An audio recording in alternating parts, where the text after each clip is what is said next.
Now, so moving to the drugs, again, what I find fascinating is that it's not about kind of one drug which is good for all. It's a very specific way. So if I understood it correctly, I mean, there were kind of three transmitter systems you were referring to: the dopaminergic with treatment like bromocriptine, the cholinergic like donepezil and galantamine, and then glutamatergic with memantine. So do you think in future we'll have a kind of, are there some kind of clear algorithms when to use which treatment, or is it a little bit on a kind of clinical judgment, as you said, more posterior, maybe more cholinergic, more anterior, more dopaminergic?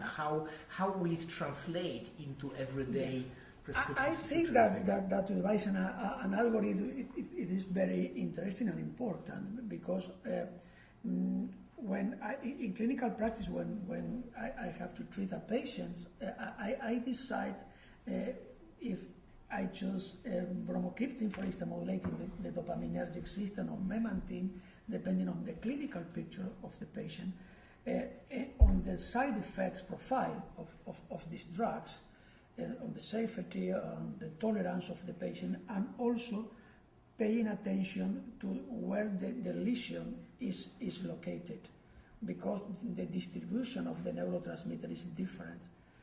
For instance, the cholinergic system and the dopaminergic system innervate discrete cortical fields, whereas the glutamate is, the localization is more widespread in the brain.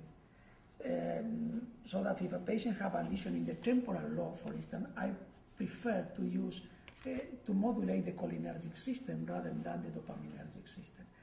Another possibility that we are exploring right now is to combine two compounds. If I know that the cholinergic system modulates the activity of the temporal lobes, but memantine, modulating the glutamate, acts more generally in the brain, we can combine these two medications to provide a different gains in several domains.